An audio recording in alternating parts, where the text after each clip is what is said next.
Hey y'all, welcome back. It's me, your girl BrittReacts, and today I'm back with more wokebusters. We seem to have a good time watching the Ricky Gervais one, so this time we're going to catch up with Mel Gibson, and it says he just shatters woke culture in Hollywood is furious. Let's find out. You ask most people what their number one fear is. What do you think it is? Most people's Spiders. number one fear is public humiliation. That's a good one. I don't give a fuck anymore. I'm not afraid of it. Mel Gibson's latest film, Sound of Freedom, is stirring up Hollywood. Known for his Sinister. iconic roles in Mad Max and Braveheart, Gibson has faced controversy before. But this time, it's not just his acting in the spotlight, it's his stance against woke culture. In a 6-year-old interview with John Lithgow, Gibson predicted Hollywood's radical shift, saying, I've never seen Hollywood quite so shaken by anything. It's a little late. So we'll see how it all shakes down. Hopefully it clears the air a little bit. woke culture started as a movement for social justice. According to Gibson, it has now evolved into something that stifles creativity and silences opposing views. Okay, one, he looks off into the distance when he's talking like he knows something none of us know. Like he can see something none of us can see. Okay, and two, I really like this point here where it mentions what woke culture started off as was really just like justice reform and justice for everyone. And it has become this stifling, crippling thing because people have allowed it to take a life of its own, and people have allowed it to become such an emotionally led and emotionally charged concept. This is my opinion. You don't have to agree with my opinion. But I like that they said that because I think sometimes something can start off for me or for you. You can agree with it, right? I think it can be an agreeable thing, but then the wrong people get their hands on it and it just becomes yuck or ick or like, all right, now we're doing too much. You know what I mean? So I think that was an interesting thing to say. And I haven't heard much of that stance as far as woke culture, wokeness is like, I don't know if everyone always felt like wokeness was such a detrimental thing. I think people feel like it has evolved into this big, like, unnecessary, chaotic ball of wokeness. He describes it into something that stifles creativity and silences opposing views. He describes it as a creativity-crushing, silence-enforcing beast and says, I've had enough. Gibson compares Hollywood to a group of priests who reprimand and exile anyone who doesn't conform to their beliefs. Generally, passively sit by and tolerate any kind of nonsense, but if one of their priests utters something that resembles orthodoxy, well then they spring into action, they reprimand him, and they bully him and do their best to cancel him. And it's succeed. They drum him out of the service, off he goes. From the beginning, Sound of Freedom wasn't embraced by major studios. The film doesn't just sidestep political correctness, it tears it apart. It tackles the harsh reality of child trafficking in Latin America, a topic Hollywood, according to Gibson, tends to avoid. From day one, studios tried to suppress the movie, hoping it would fade away, but Gibson and his team had different plans. Instead of backing down, they devised a smart strategy, a staggered release across various countries. This not only kept the film in the spotlight, but also generated lasting buzz. The social contract. That is very smart. They're like, okay, we're not going to release it and let it die off. We're going to release it here, get a little buzz. Release it here, get a little buzz. Keep releasing it and allow it to grow and grow and grow. So for what I'm understanding is that Mel Gibson is saying that because people are trying to be politically correct and non-offensive to everyone, people can't even be creative. A la comedians can't make certain jokes anymore, or directors can't direct films that are a little pushy or touchy on a certain subject because it might offend one group of people versus another group of people. It's all of this like fluffiness, if you will. It's like let's handle everyone like they're fragile babies, and in that truth gets lost because then you can't bring forth a film that has the ability to spotlight a real life issue because you don't want to ruffle the feathers. And that's what I think they're saying, Mel Gibson is saying, is like, it's stifling creativity and the ability to reach the masses, which is what the entertainment business literally is for, and to bring about these big issues because Hollywood would rather stay politically correct. Did I get that right? Tract. Generated lasting buzz. The social contract. Bless me. You can't get mad. You can't get mad. You can't let it get you, because you have to make a deal with everyone else, and it's almost unspoken that you are going to be fucked over at some point. This strategy was not just smart, it was revolutionary. Sound of Freedom not only shattered box office records, but also ignited discussions about corruption within the entertainment industry and Hollywood's hypocrisy. Unlike most films that quickly disappear from theaters, this one generated continued debate, shedding light on the harsh realities of child trafficking. Sound of Freedom is smashing it at the box office and is being... We've got to ask the question, why would we not want to spotlight child trafficking in order to educate people and then hopefully ignite people to help stop it? Why would we want to keep that in the shadows? That is something we all need to be thinking about.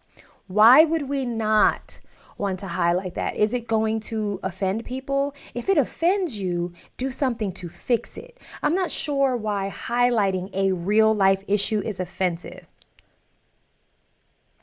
Is it sad? Yes. Is it infuriating? Absolutely. Is it bothersome? For sure. Like, if you're not bothered by it, yeah, but offensive? Why would that offend you?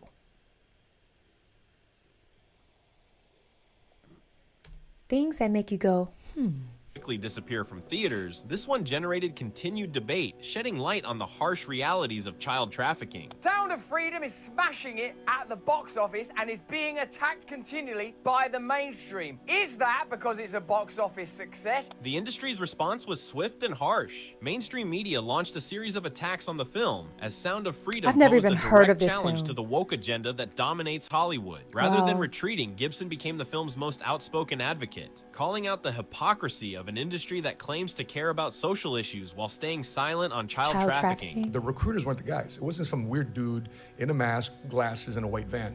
It was a woman. It was a non-threatening person. wow. So this 17-year-old girl recruits this 10-year-old Oh, and is Jesus. horrified what happened. So she promises this girl candy and ice cream.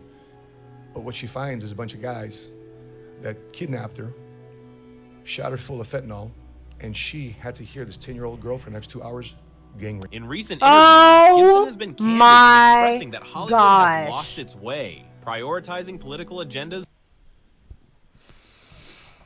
Jesus Christ. This is what I'm saying. This is such a real thing. Why would we want to cast shadow over this? I think the other thing that makes you go, is you hear all of these stories of these Hollywood bigwigs taking advantage of these children, gender not related, because it doesn't matter male or female. There are so many stories and now adults talking about their experience at these huge studios under the guidance, direction of many adults. That, my friends, is a form of trafficking. So I ask again, why wouldn't they want to shed light on said problem? That story just made me sick to my entire stomach. As a mother, as a woman, as a Christian, as a human, sick to my stomach. Been candid in expressing that Hollywood has lost its way, prioritizing political agendas over authentic storytelling. In a world where deviating from the norms can lead to exclusion, Mel has returned stronger than ever. For Gibson, the true hypocrisy in Hollywood lies in its readiness to cancel anyone who steps out of line while conveniently ignoring issues when it benefits them. That's how this town has been running for so.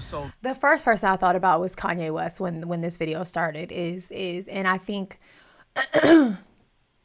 Kanye, gets a lot of backlash from the Black community because he doesn't submit to the Black way of thinking, right? And I talked about this yesterday in my shoe on head reaction, is that, you know, Blackness seems to give you the birthright into being a Democrat and believing like exactly what you're told and to stay exact, you know what I mean? Like there's something that Black people are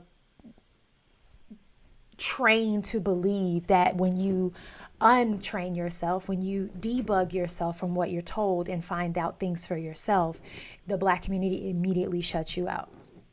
They talk about you really badly, and it's hurtful. And I think this is what some of Kanye's experience may have been, is like the Black community praises him for his music and his designs and his creativity. But if he steps out of line, how dare you step out of the way Black people think? And this is not just Black people. I'm just giving you, because I'm Black and I can say that I know this experience to be more true than it's not, more often than it isn't. I can say that confidently. But this goes to be said for all types of different people who follow along and conform and get in line. And if you get out of line and the majority of people are in line, you are the problem, not them. You are the problem. And I don't know what it's like to be in Hollywood, but I mean, you see it all the time, the downfall of these people who were praised for something, and you know, they're something that keeps them quiet, right? Like your music is your music. You can talk about sex and drugs and garden hose and all that thing, but the minute you start talking about politics, canceled, you're done. It's interesting, isn't it? Conveniently ignoring issues when it benefits them. That's how this town has been running for so long. They'll mute you. They'll try to mute you at all costs. Sound of Freedom has revealed the flaws in Hollywood's facade, demonstrating that while some commend its courage, many within the industry choose to dismiss it as fear-mongering. However, with support from a global audience and Mel Gibson's determination, the film not only survived but thrived. It has left a lasting impact on the film industry and challenged the norms that Hollywood tries to enforce. From beginning to end, it's very brief. He says, women on film, either naked or dead. Both is better. Women on film, like, either naked or dead. In today's Hollywood, where conforming to the woke narrative often seems more significant than tackling real-world issues, Mel Gibson emerges as a defiant figure. While the industry presents itself as a beacon of social justice, it frequently prioritizes protecting its image over confronting uncomfortable truths. By attempting to suppress films that challenge their agenda, Hollywood inadvertently amplifies the very messages they seek to downplay. Wow. Gibson stands out as an unconventional filmmaker.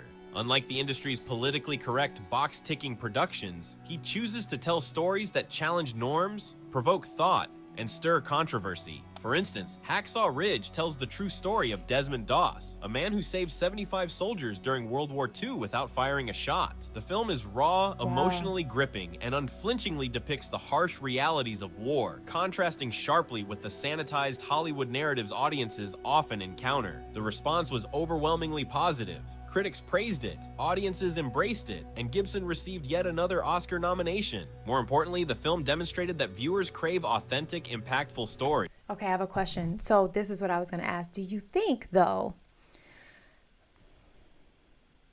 that there is a larger percentage of people who are willing to hear the truth, the uncomfortable truths, the taboo things? There are more of us on the consumer end willing to consume those things, but the powers that be are the people who don't want those things out there. Are they outnumbered, but they're just in a powerful position? Or are there more people who are like, we don't want to, I'm interested to know what you think. I'm definitely interested to know what you think. Let me know down below. Not just those that neatly fit into a politically correct framework. Now, with The Passion of the Christ, Resurrection on the horizon, Gibson is gearing up to push boundaries even further. This upcoming film, deeply rooted in Christian themes, is anticipated to be just as, if not more, controversial than the original. In a Hollywood that often sidesteps or dilutes religious content, Gibson's bold embrace of these themes distinguishes him from his peers. His willingness to create such a film shows he is unafraid of controversy and indifferent to the inevitable backlash. It's noteworthy that Gibson's colleagues support him even when it's unpopular. Robert Downey Jr., for example, has openly praised Gibson for his support during a dark time in his life. Downey Jr. recalled how Gibson encouraged him not to lose hope and to find his faith, emphasizing that it didn't need to be his or anyone else's faith as long as it was rooted in forgiveness. This personal support reveals a different side of Gibson, one often overshadowed by his controversial public image. Actually, I asked Mel to present this award to me for a reason, because when I couldn't get sober, he told me not to give up hope, and he urged me to find my faith. Didn't have to be his or anyone else's as long as it was rooted in forgiveness. Hollywood's response to figures like Gibson underscores the industry's inherent double standards. When celebrities such as Dwayne "The Rock" Johnson face accusations of scandalous behavior, including involvement in child trafficking conspiracy theories, reactions I had are no often idea mixed. about this. Some defend them, while others quietly distance themselves. But a significant uproar I think so much of this is also true in the P. Diddy case you see right now. Very few people are coming out and speaking about it at all on either end. Very few. And I think no one wants to touch it with a 10-foot pole, but everybody wanted to either be a part of it happening when it was happening or just stay away from it. What is that phrase? Silence is basically like you can be complicit and be silent. What is that phrase? Somebody tell me down below in the comments what phrase I'm thinking about. Thank you.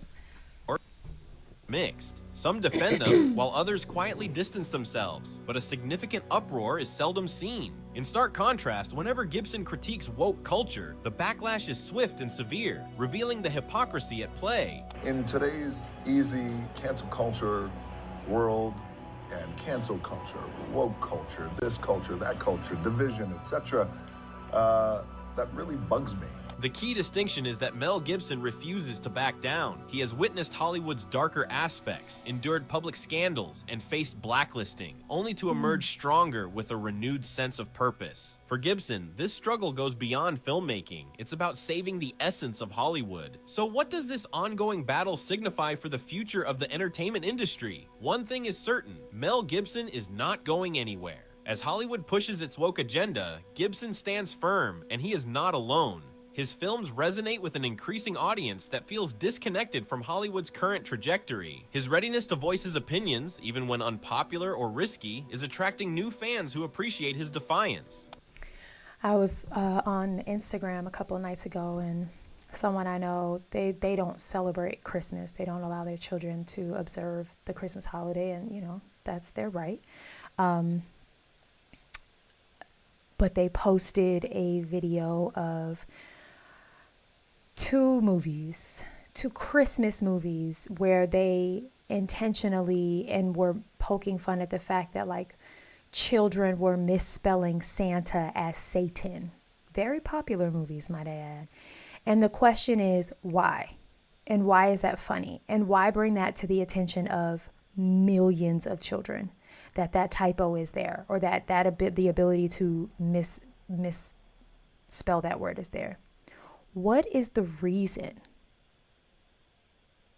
What's the reason for that? Why would that ever, like, who raised their hand at the writer's table and was like, let's do this? Because, why? Because it's deeper than just being funny in so many ways. Why?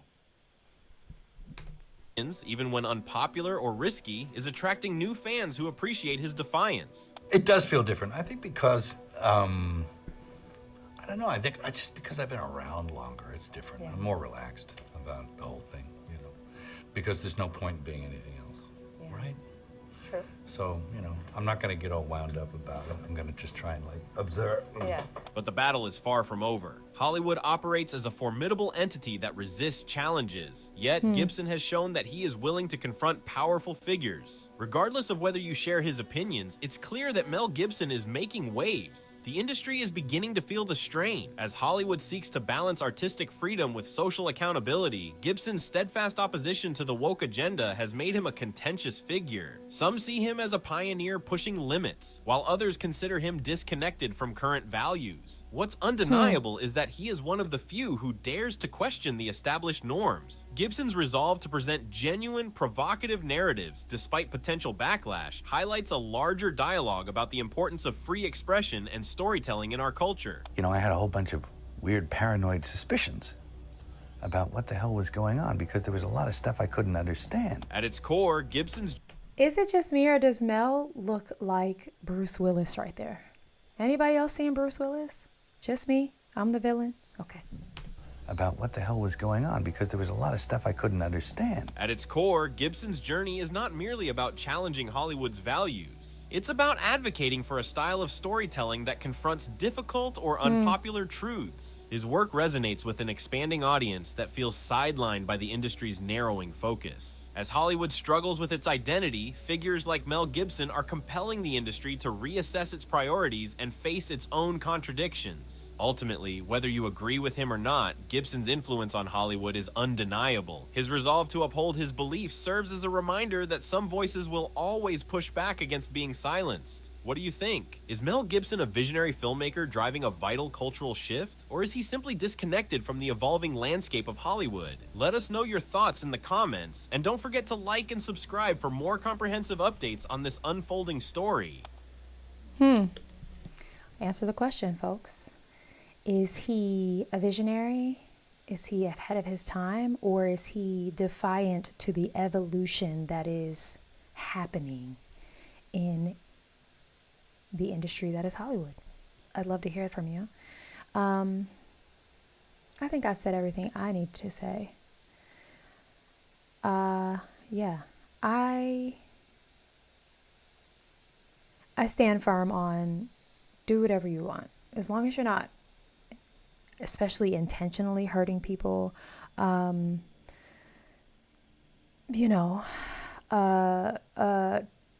committing disgusting acts, anything in that arena. It's really not my business. I certainly listen and I don't judge, a la the trend that's happening right now. I have friends, family, associates, former coworkers of all walks of life, and I've never treated anyone any differently because that's not my agenda. I have my beliefs and I have the things that I stand on, but that would never turn me away from someone who thinks opposite of me. And I think if you wanted to find the takeaway in this video, or maybe any of the Wokebuster videos, is that the harm in, the wokeness is that there doesn't seem to be a lot of space for opposition or opposition in thinking. It is our way or the highway. And if you can't see how harmful and detrimental that way of thinking is, well, then, that's your loss.